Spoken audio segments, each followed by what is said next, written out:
اهلا بيكم النهارده معايا. النهارده بقى روتين غدا كده عادي خالص، مفيهوش اي افتكاسات ولا اي حاجه.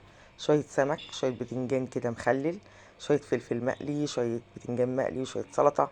حاجه عسل كده يعني. فعملناهم فقلنا نصوروهم وايه ونتفرج عليهم معاكم. معايا سمك كده وبتنجان زي ما انتم شايفين. قلينا البتنجان وقلينا السمك.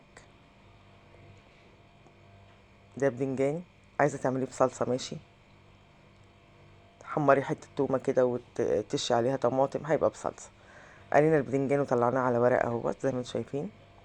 وقلينا الفلفل. وبتنجان بقى انا بحب قوي البتنجان المخلل ده، اللي هو مقلي في الزيت مع السمك. اذا كان مشوي ولا مقلي بيبقى جميل، بيدي طعم الاكل كده وبيبقى حلو قوي. تبلنا السمك وغسلناه كويس بالليمون والميه،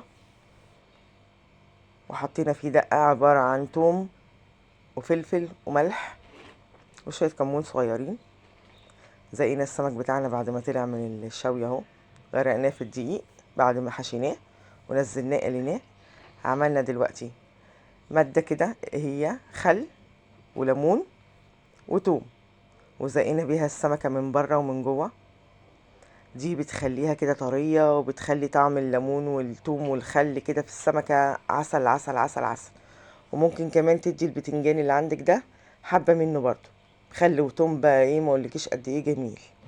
عملت شوية سلطة بالبصل، وعملت شوية فلفل مقلي كده ورشيت عليهم برضو المادة اللي هي الثوم.